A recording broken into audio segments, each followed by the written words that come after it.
begin with part number 3 of the Fall of the House of Usher. Part number 1 is done. I told you that part number 1 was going to be divided in 3 parts. A, B, C. A, the description of the house outside. B, description of the house inside. C, description of Roderick Usher. Okay? Part number 2, also divided in A, B, C. I do it like that so it can have a sense of a better understatement for you guys. So you can understand it better, okay? Much, much better. Okay. Now, part 2, we can divide it A, the description of the illness of Roderick Usher, and like the first time that the narrator sees Madeline. A, in part 2. B, the description of the room and the description of the song. Okay?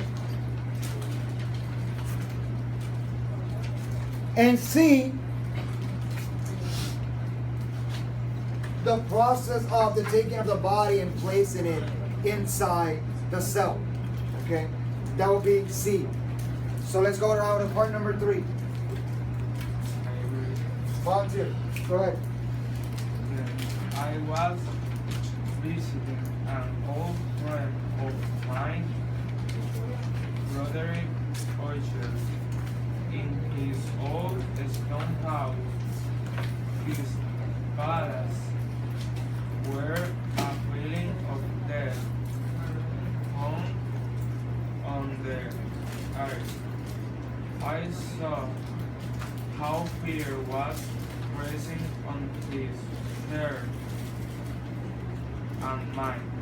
Now his only sister, the Lady Madeline, had died, and we had put her body in its resisting place in a room inside the cold walls of the palace, a damp, dark vault, a fearful place. As we looked down upon her face, I saw that there was a strong likeness between the two indeed, said Usher. We were born on the same day, and the feud between us was always being strong. Okay. Right here, they're giving you a recap of part number 2. And give you a summary of what happened. Okay? It's like in this series you watched, it said previously on Fall of the House of Usher. And they tell you what happened. That's the same thing that is happening here. Okay, volunteer to continue. Alright. We did not long look down at her for fear and wonder filled our hearts. There was still a little color in her face, and there seemed to be a smile on her lips. What happened with the face of Madeline in her lips? That she looked like she was alive. It's like you know that you're dead, but your body, like your face, looks like you're still alive, like you're just sleeping. Go ahead. We closed the heavy iron door and returned to the rooms above, which were hardly less gloomy than the vault. Okay, very important. That iron door is very important. Remember the paintings on part number 2 that Roderick drew up? Remember the painting? That it symbolized a room where you place the dead. That's very important in the story. Go ahead. And now a change came in the sickness of my friend's mind. He went from room to room with a hurried step. His face was, if possible, whiter and more ghastly than before. And then the light in his eyes had gone. The trembling in his voice seemed to show the greatest fear. At times, he sat looking at nothing for hours, as if listening to some sound I could not hear. I, So apparently this guy is listening to a certain sound, but the narrator is like, I don't know what he's talking about. I don't know what's the sound. I felt his condition, slowly but certainly, gaining power over me. I felt that his wild ideas were becoming fixed in my own mind. That's a process of a hypochondriac. What happens with a hypochondriac? They think they're sick. I know. They think they're sick. A person who is abnormally anxious about his or her health. Very good. However, if you have a person next to you that is sick, you start feeling sick also. It's like if Geriberti's coughing, all of a sudden you start coughing. So you get like the things that are happening to Roderick Usher, the narrator is starting to feel the same way. Go ahead. As I was going to bed late in the night of the 7th or 8th day after replacing the Lady Magdalene within the vault, I experienced the full power of such faith. Okay, how long? How much time has passed since they placed Madeline in the vault? 8 days. Around 7 or 8 days. Sleep did not come. While the hours passed, my mind fought against a nervousness. I tried to believe that much, if not all, of what I felt was due to the gloomy room, to the dark wall coverings which, in a rising wind, moved on the walls. But my efforts were useless. A trembling I could not stop filled my body, and fear without reason caught my heart. I sat up, looking into the darkness of my room, listening. I do not know why, to certain low sounds which came when the storm was quiet. A feeling of horror lay upon me like a heavy weight. I put on my clothes and began walking nervously around the room. So there's a storm outside. It's the middle of the night. This guy cannot sleep. For some reason, he cannot sleep. So he's walking back and forth. He put his clothes on. It's like there's something happening that I cannot fall asleep. Remember that house? What happened with the house? It's haunted. There's something in the house that is affecting Usher. Okay, we don't know exactly what it is. Go ahead. I had been walking for a very short time when I heard a light step coming toward my door. I knew it was Usher. In a moment, I saw him at my door. As usual, very white, but there was a wild black in his eyes. Even so, I was glad to have his company. And have you not seen it?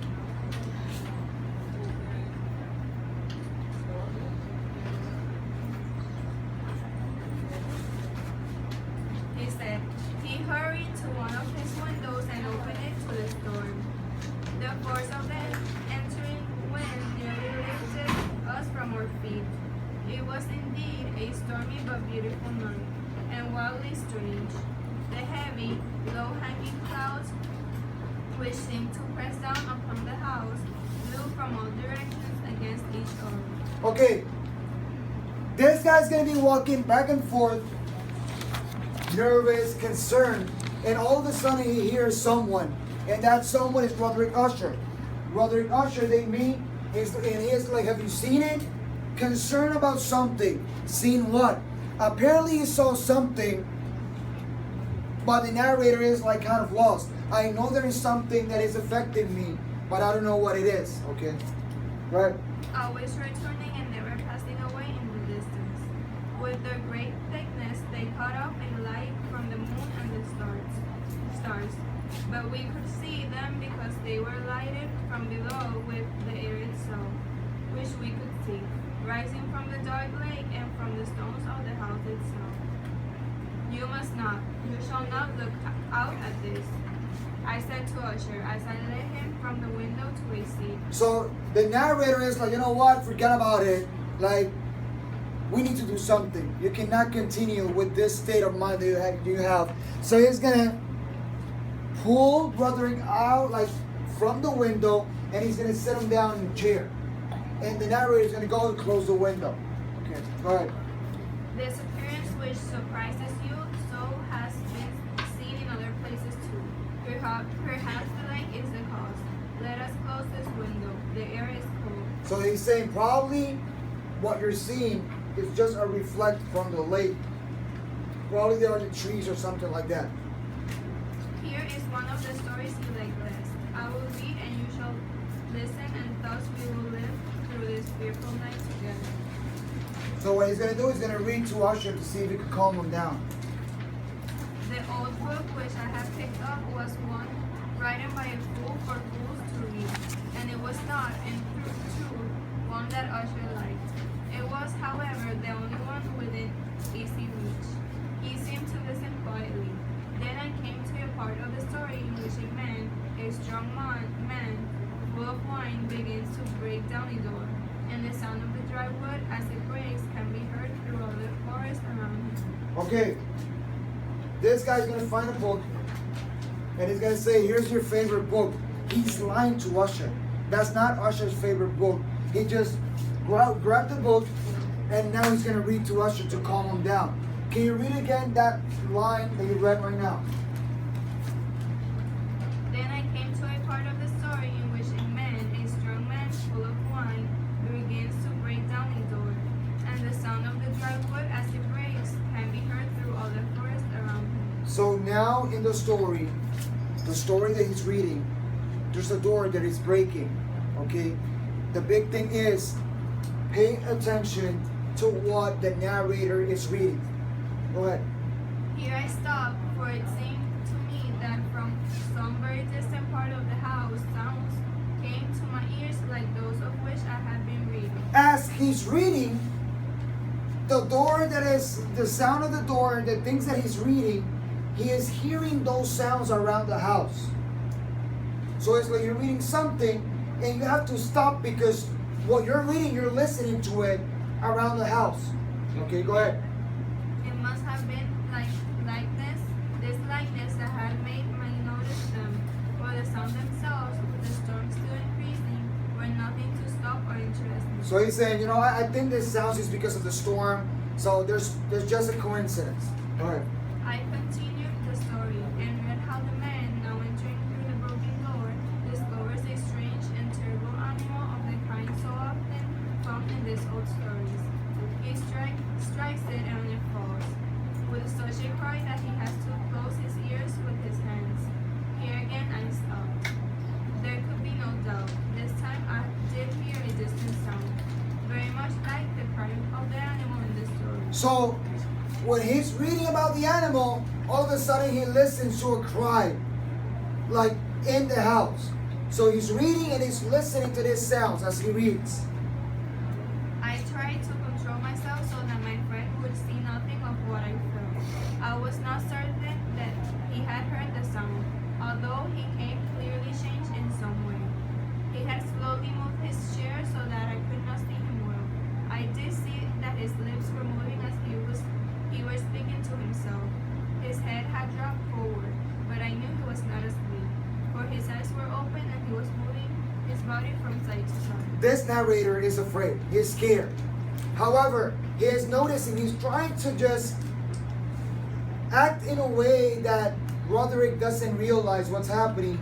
But what's happening with Roderick? Apparently he has heard those sounds also. Go ahead. I began reading again and quickly came to a part of the story where a heavy piece of iron falls on a stone floor. Just like that. A piece of iron is gonna fall. That's part of it. A piece of iron is gonna fall, and it's gonna hit hard, and that's gonna travel around the house. Okay, go ahead. On a stone floor with a ringing sound. Ringing sound, so it was very loud. The sound of the iron that fall. Go ahead. These words had just passed my lips when I heard clearly, but from far away, a loud ringing sound, as if something of iron had indeed fallen heavily upon a stone He is floor. listening about the iron falling in the story. He's reading that, and he's also listening to that big sound also. So simultaneously, they're reading, those sounds are happening. Go ahead. Or as if an iron door had closed. I lost control of myself completely and jumped up from my chair. Usher still sat, moving a little from side to side. His eyes were turned to the floor. I rushed to his chair. As I placed my hand on his shoulder, I felt that his whole body was trembling. A sickly smile touched his lips. He spoke in a low, quick, and nervous voice as if he did not know I was there. So this guy's murmuring to himself. Now this guy's talking to himself. Yes, he said, I heard it. Many times, many hours, many days have I heard it, but I did not dare to speak. Read it again. That's Roderick Usher. Read it again. I heard it. Many minutes, many hours, many days have I heard it, but I did not dare to speak. So he's saying, yes, I heard it many days, many times ago, but I never said anything about it. We have put her living in the vault. Did I not say that my senses were too strong? I heard her first movements many days ago, yet I did not dare to speak. And now that story, but the sounds were hers. Oh, where shall I run? She is coming to us why I put her there too soon. I heard her footsteps on the stairs. I heard the heavy beating of her heart. Here he jumped up and cried as if he were giving up his soul. I tell you, she now stands at the door. She now stands at the door. Continue. The great door to which he was pointing now slowly opened. It was the work of the rushing wind, perhaps, but no. Outside that door a shape did stand, the tall figure in its grave clothes of the Lady Madeline of Usher. So who was standing there? So who came from the grave? Well, not from the grave, but who came back? But she was dead. So, What happened? She wasn't dead. No. They thought she was dead. They placed her there alive. So the iron door that fall, that hit big time, that was Lady Madeline trying to escape and trying to get out. The cry that the narrator was listening was the cry of Madeline Usher.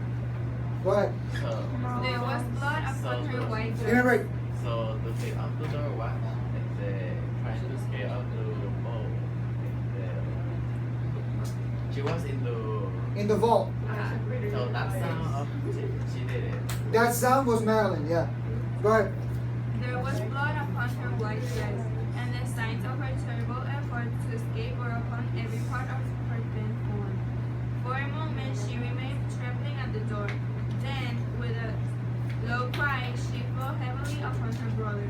In her pain, as she died at last, she carried him down with her, down to the floor. He too was dead, killed by his own fear. So this guy's in a chair sitting down. Madeline is gonna go in front of him. She's gonna fall on top of her brother, and they both are gonna fall to the floor. Both, no. And this guy, he was so scared, boom, he died. No. He died both. The sister and the brother both died. No, the narrator's alive. Go ahead. I rushed from the room. I rushed from the house. I ran. The storm was around me in all its strength as I crossed the bridge. So the narrator is like, see ya, I'm out of here, so I'm leaving. Screw you two, screw your bodies, I'm leaving this house, I'm leaving this haunted house, I'm gone. So he just left the house. Suddenly, a wall of light moved along the ground at my feet, and I turned to see where it could have come from. For only the great house and its darkness were behind me. So this guy's running, and when he looks back, the only thing that he sees is the house of Usher. That's it. All right. The light was that of the full moon, of a blood-red moon, which was now shining through that break in the front wall, that crack which I thought I had seen when I first saw the palace. Okay, what happened with the crack? The crack. Remember the crack at the beginning? Yes. The crack that went from the top of the house all the way to the bottom? Go ahead. Then only a little crack, and now widened as I watched. What happened to the crack? It started to what? To open. A strong wind came rushing over me. The whole face of the moon appeared. I saw the gray walls falling apart. There was a long and stormy shouting sound, and the deep black lake closed darkly over all that remained of the house of Usher. What happened to the house of Usher? Remember what I said. Y el caballo. Very good, you. Very good. We don't know. Probably took the horse and you left. Remember what I said about the house of Usher? Yes. I said the fall of the house of Usher, the structure, the fall of the house of Usher, what? The family. When the Usher, remember who are the only two remaining Ushers? Usher and Roderick Usher, Madeline Usher. When they died, what happens to the house? The house falls also. So basically, that's the tragic ending of the family Usher, the Usher brothers, and that's how the fall of the house of Usher, the story ends up. A lot of the things that we discussed in the biography of Pope are portrayed here. The color red, that's a symbolism right there. That could be a symbolism of blood. Remember when we talk about the tuberculosis? When you are tuberculosis, you start what? You cough blood. That could be a symbolism in that color red. The red one. The red. Era del red. The house of Usher, what can it symbolize? The house. The family tree. The family tree, the family life. When the life ends, the house destroys.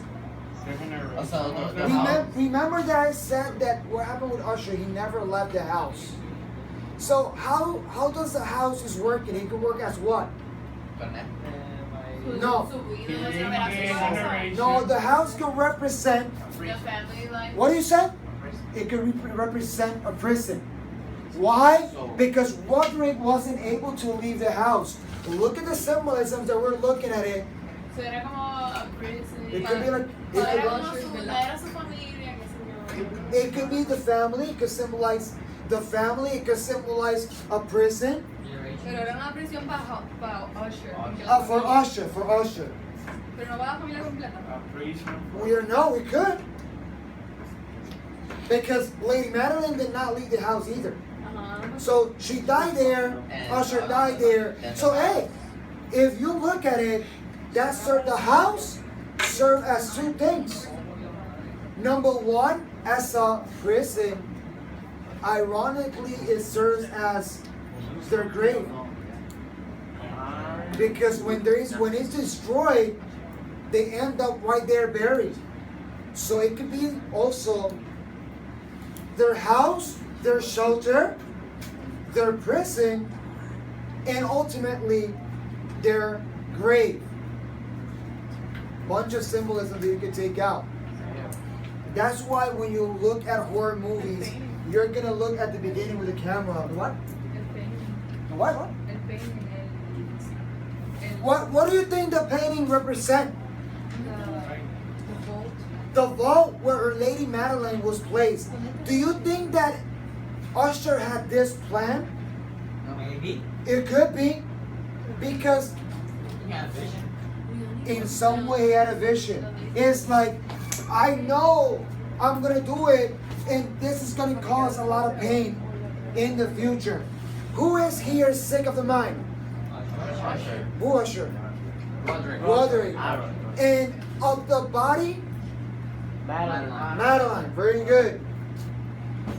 What did I say about Edgar Allan Poe? That could be He was sick of the mind. So the sickness of the mind is portrayed here in this story. Also, tuberculosis with the color red, that could be there also. So there's a bunch of things. Look at how things that happen to an author could be portrayed in a story. Big time, okay? So basically, there's a bunch of symbolisms that you could bring out of the house of Usher. And you see that the outside of the house, everything was decaying, everything was dead, the same way that they were going to end up dead, okay? So basically, that's it for the fall of the house of Usher, okay? Let's divide A, B, C of part 3. What can we talk about A? How can we divide this third part?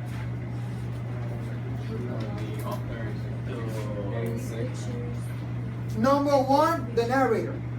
The narrator beginning to get sick and Usher beginning to get more mad as we go along. That's A. ¿Qué es eso? Narrator and Roderick Usher, they're both mad. However, the narrator is not as mad as Roderick, but he's starting to get mad. If he didn't leave that house, he was gonna get contaminated with that same hypochondriac also. Solo hay dos, como que tenemos que haber discutido, solamente hay tres cinco secciones. Three. You can do more if you want.